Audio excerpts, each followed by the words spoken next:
qofna noloshaada ha ku tiirinin, sidoo kale ha samayn ballanqaad aadna oo fikirin. waa sheekadeena maanta.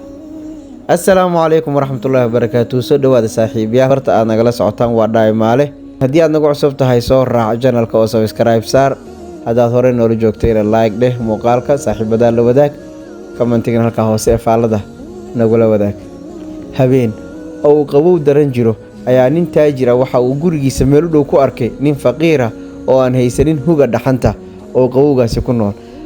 sheeko yar ayuu la qaato oo ku yidhi, ma haysatid miyaa guri aad ka gasho dhaxantan iyo qabowgan dhacaya, sidee baad ugu nooshahay? ninkii faqiirkaa wuxuu ku yidhi, waan la qabsaday qabowgan maadaama aan haysanin meel aan ka galo.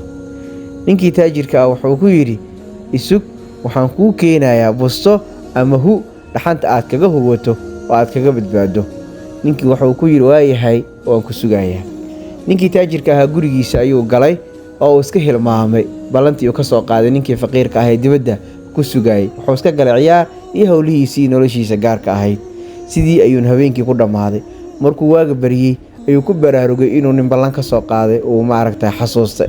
wuxuu halhaleel iridda uga soo baxay si u baadi goobo ama uu u raadiyo ninkii xalay to ay ballameen. markii uu dibadda yimid waxa uu dul yimid ninkii oo meyda oo xalay qabowgii uu dilay.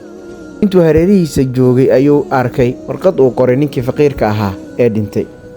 warqaddii ayuu akhriyey, waxaana ku qorayd, intii aadna ballanta iga qaadin ka hor waxaan ahaa nin la haysta qabowga oo ku noolaan kara oo ka badbaadi kara.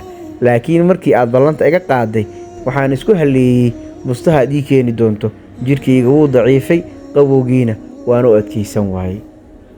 sheekada waxaan ka faa'iideynaa 2 xikmadood oo kale ah: qofna ha ka qaadin ballan aadna u oofi karin, sidoo kale adna ha ku tiirsanin qof noloshaada waxba ka bedeli karin. asalaamu calaykum waraxmatullaahi wabarakaatuh.